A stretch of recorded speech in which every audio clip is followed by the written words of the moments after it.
nosotros. Hace una hora recién se ha aprobado el retiro de la CTS. El Congreso aprueba dictamen para liberación hasta el 2026 de la CTS. Vamos a entender un poco más esto, de qué se trata. Estamos en un enlace telefónico con Víctor Fuentes, gerente de políticas públicas del Instituto Peruano de Economía, IPE. Bienvenido, señor Fuentes, a Exitosa. Exitosa. Buenas noches, Karina. Qué gusto. Buenas noches, ¿cómo está? Bienvenido. ¿De qué se trata? ¿Es un nuevo retiro de la CTS o es una ampliación? Es efectivamente una ampliación, ¿no?, de una medida que se pensó hace algunos años como transitoria, pero como muchas otras cosas en este país, empiezan como transitorias y se quedan prácticamente como permanentes, ¿no? Ahora, es importante entender qué es la CTS, ¿no? Digamos, la CTS tiene las siglas de compensación por tiempo de servicios, ¿no? Y este fondo trata de, digamos, de servir como una especie de seguro de desempleo, ¿no? En ese sentido, digamos, hay tres puntos que son importantes. El primero es que, digamos, estos fondos CTS solamente aplican para trabajadores formales, que en el Perú son 1 de cada 4. Entonces, no es que esto vaya a tener un impacto significativo, masivo, digamos, amplio, exactamente masivo para todos los trabajadores. Es para el selecto club de los formales, que son 1 de cada 4 en el Perú, ¿no? Digamos, y ahora uno puede pensar, el segundo punto es, uno puede pensar, perfecto, estos son buenas noticias, ¿no? Y siempre hay que tratar de mirar digamos, la foto más amplia, la foto completa, ¿no? Digamos, partiendo de que el objetivo es tener un fondo de compensación por tiempo de servicios, otra vez, que trata de ser similar a un seguro de desempleo. Su objetivo es tratar de protegernos cuando cambiamos de un empleo a otro o cuando perdemos el empleo. Entonces, con los retiros que han habido, con los cambios que básicamente han permitido que estos fondos se conviertan en un salario más dentro de los trabajadores formales, ¿no? Digamos, la gran mayoría de trabajadores no tiene fondos CTS, por lo tanto son vulnerables, están expuestos a que ante el riesgo de pasar de un empleo a otro o de perder el empleo, no tienen fondos para poder cubrir sus gastos mensuales. Entonces, digamos, otra vez, en el corto plazo suena una buena noticia, ¿no? Pero si miramos un poquito más amplio, ¿no?, en realidad lo que estamos haciendo es, estamos exponiéndonos, ¿no? Tenemos ese riesgo de estar desprotegidos frente a la vulnerabilidad de y la justificación siempre es la misma, para agilizar, para darle mayor movimiento a nuestra economía. Sí, digamos, este supuesto beneficio que, dicho sea de paso, el primer supuesto beneficio que dice es que para beneficiar a los trabajadores más vulnerables. Y si uno revisa el mercado laboral, los trabajadores más vulnerables no están en el sector formal. Para empezar, están en el sector informal. Entonces, para este gran grupo de trabajadores, que para el sector informal son más o menos más del 70% de los trabajadores en el país, la CTS básicamente no existe, ¿no? Entonces, parece este primer argumento de se intenta beneficiar digamos, a la gran mayoría de trabajadores vulnerables, es falso, ¿no? Después, ¿no?, digamos, el objetivo es, digamos, parte de la justificación es tratar de impulsar la economía en un contexto en el que venimos mal, ¿no? Y esto, digamos, tampoco es cierto, ¿no? Si bien la economía nacional, digamos, todavía no alcanza ese ritmo de crecimiento que antes teníamos por encima del 5%, ¿no? Claramente hemos dejado atrás el periodo de recesión y aún con las fragilidades, la economía viene recuperándose, jalando, por supuesto, también la recuperación del empleo, la recuperación de los puestos de trabajo y la recuperación de los ingresos laborales. Si a esto le sumamos una cuota importante que tiene que ver con que la inflación ha dejado de ser, digamos, ese gran problema macroeconómico de antes, ¿no? Hoy la inflación está controlada, no significa que los precios no aumenten, significa que la inflación, el ritmo de crecimiento de los precios está controlado, ¿no? Entonces esto le da más espacio a los hogares, ¿no? Ahora, quiero, por favor... ¿y esto es suficiente? Pues claro que no. lo más importante para los hogares es tener más ingresos, y creo que ahí estamos todos de acuerdo. ¿Cómo logramos más ingresos? Con inversión. Dinamicemos la inversión privada. Claro, con inversión. Así es, Quiero irme, sostenibles, por favor, a una pequeña pausa, y quiero regresar con una pregunta que es: ¿estamos saliendo o estamos yendo rumbo a una recuperación? Porque en la calle pareciera que no hay esta sensación, pareciera que todavía hay mucho desánimo, y por lo que me ha dicho, el camino parece no tan oscuro. Regresamos rápidamente con Víctor Fuentes, gerente de políticas económicas del IP. Regresamos.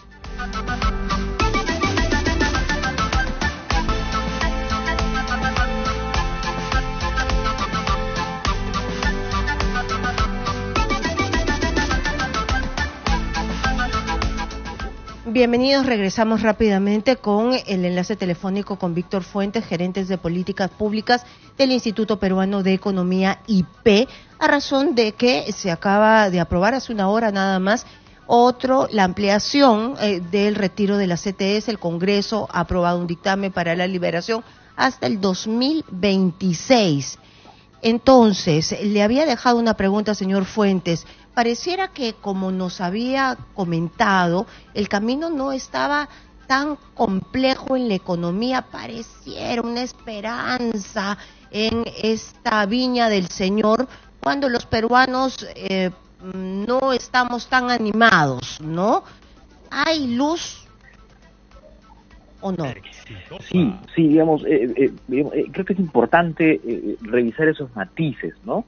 Digamos, después de un 2023 de recesión económica, buena parte del 2024 fue rebote, tuvo un componente de efecto rebote bien muy marcado, ¿no? Ahora, sin embargo, hay que reconocer que en el inicio del 2025 estamos viendo un crecimiento relevante de la economía. Lo importante es que ese crecimiento, otra vez, ya hemos dejado el tramo negativo, ¿no? Estamos otra vez creciendo. Ese crecimiento, digamos que en el IPE estimamos que para este año va a ser de aproximadamente 3.1%, ¿no? Es claramente insuficiente para una economía pequeña, para una economía cuya población, digamos, sobre todo de jóvenes entrando al mercado laboral, es bastante amplia. 3% no alcanza. Claramente eso no alcanza.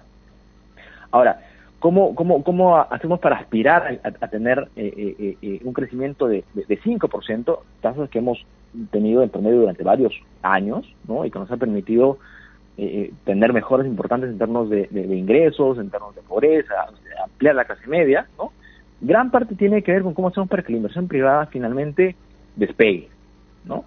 Y esto, digamos, es posible porque tenemos un potencial enorme, tenemos una cartera enorme de proyectos de infraestructura, proyectos en diversos sectores como minería, como gas, no proyectos turísticos, en fin, tenemos el potencial enorme para poder desplegarnos, ¿no? Ahora, claramente hay riesgos, ¿no?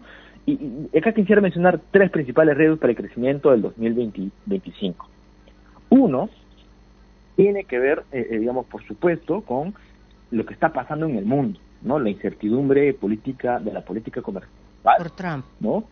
Y por Trump y las medidas de proteccionismo, las medidas más alejadas de este libre comercio que ha caracterizado el mundo en las últimas décadas, ¿no?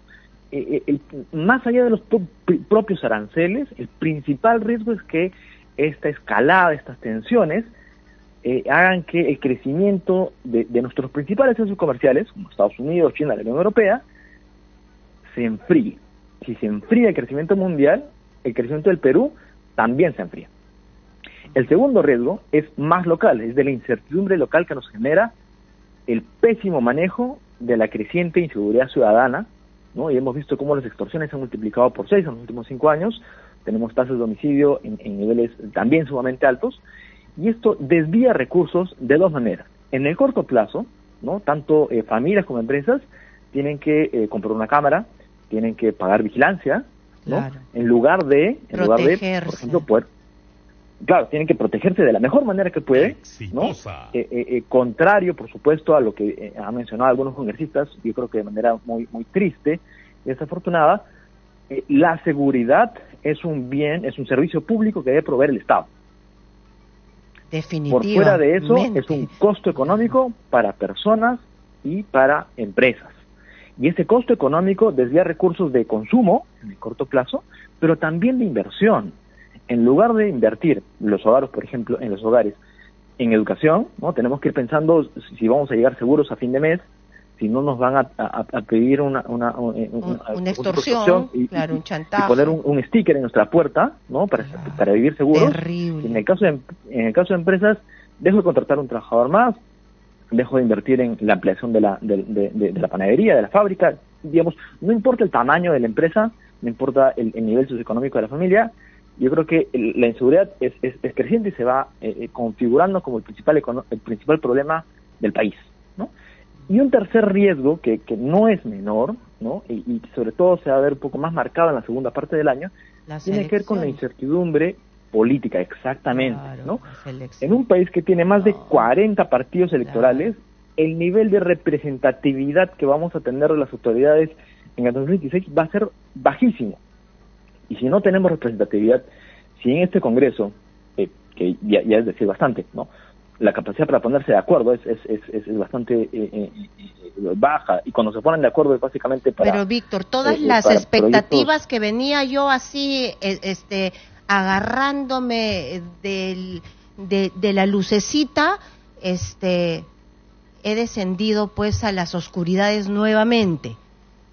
Solamente tenemos, y que no es desdeñable, ¿no?, las potencialidades que son inmensas, pero hay que saberlas usar, y lo que no tenemos es esa gestión. Allí fallamos, ¿no? Completamente de acuerdo, y es por eso que, digamos, la puesta en marcha de estos grandes proyectos de inversión que se tienen previsto para el 2025, que salgan estos proyectos es clave, porque, digamos, no solamente brinda más luz, no brinda un poco más de claridad, brinda un poco más de certidumbre, sino que además en la práctica, en la cancha, te jala más proyectos. Digamos, pensemos en estos grandes proyectos, como por ejemplo los proyectos vinculados a minería y a María, los proyectos vinculados a infraestructura, que finalmente salga el aeropuerto Jorge Chávez en buenas condiciones, ¿no? Digamos, que salga perfecto va a ser, digamos... que por fin salga, pero, digamos, por lo menos. Que por fin salga, sí. Exacto, ¿no? Lo que podemos hacer en el sur tenemos una gran cantidad de proyectos alrededor de minería, puertos, aeropuertos, gasoductos, termoeléctricas. O sea, el potencial está ahí, el problema es que no nos estamos poniendo las pilas, y más bien tenemos un gobierno muy preocupado en las encuestas, ¿no? Y un Congreso que no se pone, digamos, donde se pone de acuerdo es en medidas más bien intencionadas y cortoplacistas, en lugar de esas reformas de largo plazo que necesitamos para asegurar volver a crecer al 5%. Ojalá que se pongan de acuerdo, aunque no creo, porque ya ellos están de salida y me parece que han cerrado las posibilidades, están viendo cómo cubrirse. Víctor Fuentes, gerente de políticas públicas del Instituto Peruano de Economía, que nos ha explicado perfectamente qué es lo que necesita nuestro país para crecer y para que nosotros estemos cada vez mejor. Ojalá que estas elecciones nos traiga pues posibilidades de pensar en un Perú mejor. Muchas gracias, Víctor, por estar aquí en Exitosa. Muy amable. Buenas noches. Buenas noches. Ojalá de verdad que tengamos posibilidades de crecer, de no estar pensando en invertir para que no nos extorsionen, de pensar en qué seguridad le tenemos que poner a la tiendecita chiquita que tenemos en la familia. Así no se puede vivir, y es algo que tiene que hacer el gobierno.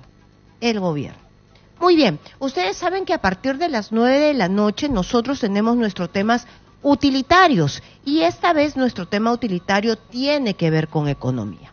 Tiene que ver con economía porque usted quiere salir adelante. A pesar de la incertidumbre política, a pesar de los 40, 60 partidos políticos que vienen, a pesar de la inseguridad, hay que comer. Hay que comer, y el peruano es un emprendedor. El 80% de los peruanos no van a poder sacar la CTS porque no tienen, porque son informales. Por más que el Congreso diga que es una medida para ayudar a todos los peruanos, no, pues, mentira, porque ¿usted es formal? No, entonces no lo va a ayudar, no se deje engañar,